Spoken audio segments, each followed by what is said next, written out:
দর্শক, আজকের পর্বে বাচ্চাদের জন্য এমন একটি খাবার রেসিপি শেয়ার করব যেটা কিনা বাচ্চাদের জন্য হবে পুষ্টিকর, সুষম ও সুপারফুড। এই খাবারটি বাচ্চাদের দ্রুত ওজন বাড়াতে সাহায্য করবে, সেই সাথে বাচ্চাদের ব্রেন ডেভেলপমেন্ট অর্থাৎ কিছু শেখা বা মনে রাখার ক্ষমতা বৃদ্ধি করবে। একই সাথে বাচ্চারা খুব মজা করে খাবে এবং পর্যাপ্ত পুষ্টি চাহিদা পূরণ করবে। বাচ্চারা ভালো ঘুমাবেও। একই সাথে বাচ্চাদের রোগ প্রতিরোধ ক্ষমতা বৃদ্ধিতে সাহায্য করবে এবং বাচ্চাদের কোষ্ঠকাঠিন্য দূর করতেও কিন্তু সাহায্য করবে। এক কথায় এই খাবারটি বাচ্চাদের জন্য অনেক উপকারী এবং পুষ্টিকর, তাই অনুরোধ করছি ভিডিওটি না টেনে পুরো ভিডিওটি দেখার জন্য।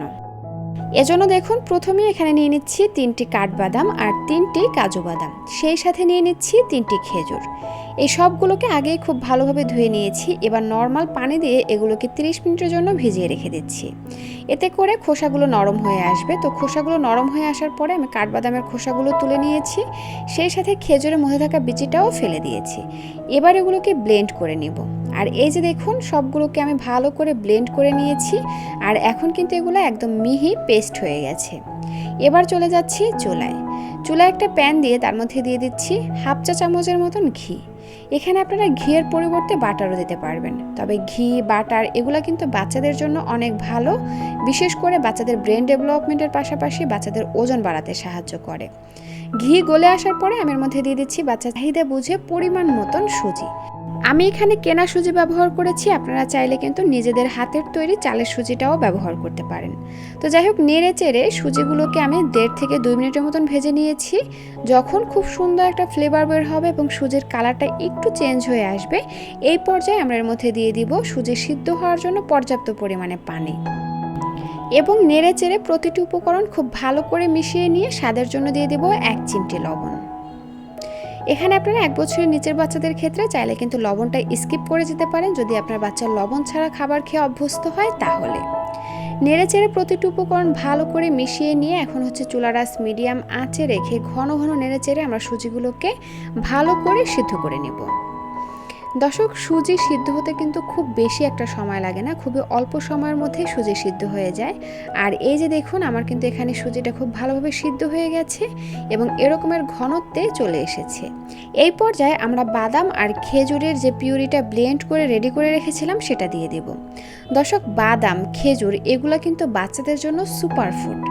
এগুলা বাচ্চাদের ব্রেন ডেভেলপমেন্টের পাশাপাশি বাচ্চাদের ওজন বাড়াতে সাহায্য করে, সেই সাথে বাচ্চাদের উচ্চতা বাড়ায় এবং বাচ্চাদের বিভিন্ন পুষ্টি চাহিদা পূরণ করে, কারণ এর মধ্যে অনেক পুষ্টিগুণ রয়েছে। তো যাই হোক, নেড়ে চেড়ে প্রতিটি উপকরণ খুব ভালো করে মিশিয়ে নিয়ে এখন হচ্ছে আমি চুলা থেকে নামিয়ে নিব। 1 থেকে 1.5 মিনিটের মতন রান্না করে আপনি আপনার বাচ্চাকে যেমন লিকুইড রেখে খাইয়ে অভ্যস্ত সেভাবেই চুলা থেকে নামিয়ে নেবেন। আর এই তো এরকমের ঘনত্বে আমি চুলা থেকে নামিয়ে নিয়েছি। এই পর্যায়ে খাবারটি আরও বেশি পুষ্টিকর, মজাদার ও ক্যালোরিবহুল করার জন্য আমি এখানে দিয়ে দিচ্ছি 1 টেবিল চামচের মতন মিষ্টি দই।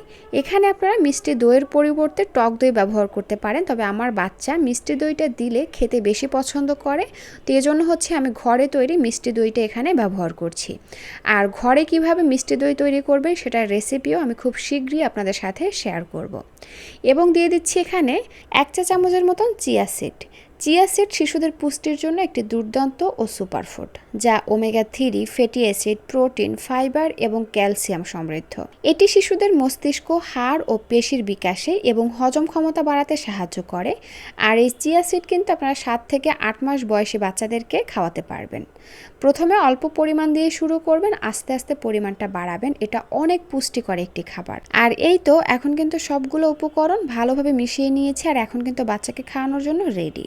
এই খাবারটি তৈরি করে আপনারা 8 মাস থেকে 5 বছর বয়সী বাচ্চাদেরকে সকালের নাস্তায়, দুপুরে কিংবা রাতের ভারী খাবার হিসেবে দিতে পারবেন। এতক্ষণ সাথে থাকার জন্য অসংখ্য ধন্যবাদ জানিয়ে আজকের ভিডিওটি এখানেই শেষ করছি। আল্লাহ হাফিজ।